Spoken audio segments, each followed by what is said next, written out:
آج کے پروگرام میں ہم جس شخصیت کے اوپر گفتگو کر رہے ہیں وہ ایک ایسی شخصیت ہے جس کا جتنا بھی آدمی مطالعہ کرے اتنا ہی اس کے اندر اس شخصیت کی محبت میں گرفتار ہوتا چلا جاتا ہے. لیکن میں آپ کا جذبہ جو ہے وہ بڑا کمزور دیکھ رہا ہوں. مجھے آپ کے جذبے میں کوئی فرق نظر آ رہا ہے. مولانا سمیع الحق یا مولانا حامد الحق اس ملک کے لیے، اس دین کے لیے، اپنے ناموس سے رسالت صلی اللہ علیہ وسلم کے لیے انہوں نے اپنی شہادتیں پیش کی ہیں. آپ لوگوں کے اندر وہ جذبہ مجھے نظر آنا چاہیے، وہ خواہش، وہ تڑپ، وہ بیداری جس کے لیے انہوں نے اپنا خون دیا، اور آج ہمارے لیے ایک نظریہ، ہمارے لیے ایک پیغام، ایک ہمت، ایک حوصلہ اور ایک ایسا جو ہے وہ سوچ اور فکر دے کے گئے جس کی آج پہلے سے زیادہ ضرورت. آج جب مغرب کی یلغار ہے اور دو قومی نظریہ بڑھتا بڑھتا پوری دنیا میں پھیل گیا، دنیا جو ہے وہ مسلمان اور غیر مسلمان میں تقسیم ہو گئی. ہم نے دیکھا کہ کس طریقے سے غزہ کے اندر ابھی بات ہو رہی تھی، مشتاق صاحب کر رہے تھے، غزہ ہو یا کشمیر ہو، ہم نے دنیا کی بے رحمی دیکھی ہے اور دیکھ رہے ہیں. ہمیں معلوم ہے کہ پاکستان اس لیے نشانہ ہے کیونکہ میرے والد مجاہد اسلام جنرل حمید گل رحم اللہ کہا کرتے تھے کہ 9/11 بہانہ ہے، افغانستان ٹھکانہ ہے اور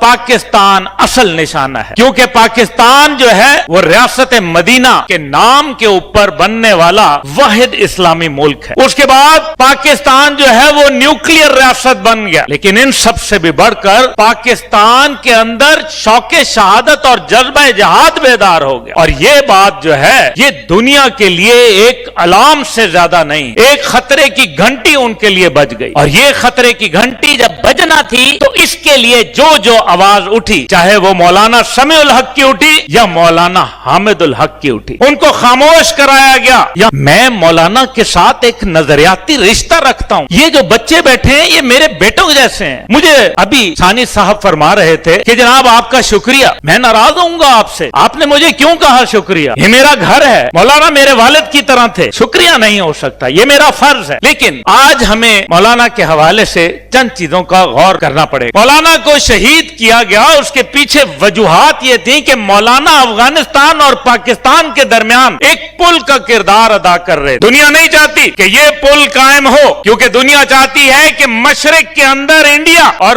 مغرب کے اندر بھی انڈیا جو ہے وہ اپنا کردار ادا کرے. لیکن میں کیونکہ ظاہر ہے خود جہاد میں رہا ہوں الحمدللہ، لیکن میں ایک بات ضرور پوچھوں گا. ہمارے افغان بھائی ہیں، ہمیں معلوم ہے کہ یہ دوریاں جو ہیں یہ عارضی ہیں، انشاءاللہ تعالی پھر محبتوں کے جو ہے وہ دریا بہیں گے. لیکن مجھے یہ معلوم ہے کہ یہ دوریاں کیوں کی جا رہی ہیں. میں چھوٹی سی بات اپنے افغان بھائیوں سے بھی ان سے گلہ بھی کروں گا، کیونکہ گلہ اپنوں سے کیا جاتا ہے، محبت کے رشتوں میں گلہ ہو جاتا ہے. مولانا شہید ہوئے، حامد الحق صاحب شہید ہوئے، میرے بھائی تھے، میرے والد جو ہے وہ دنیا سے گئے پاکستان کے اندر کئی کیسے سوویت یونین کے خلاف. لیکن کیا وہاں کی موجودہ حکومت نے اس چیز کا احاطہ کیا؟ افغان حکومت نے کوئی وہاں پاکستان کے شہداء کے لیے فاتحہ خوانی کرائی؟ کیا پاکستان کے ساتھ تو مسئلہ نہیں تھا، اس قوم کے ساتھ تو مسئلہ نہیں تھا، مسئلہ تو تھا ان کا کسی شخصیت کے ساتھ یا کسی ادارے یا کسی حکومت کے ساتھ. اس قوم نے تو صرف محبت، اپنے انہوں نے دلوں کے بھی دروازے کھولے، اپنے کاروبار کے بھی دروازے کھولے، رشتے بھی کیے،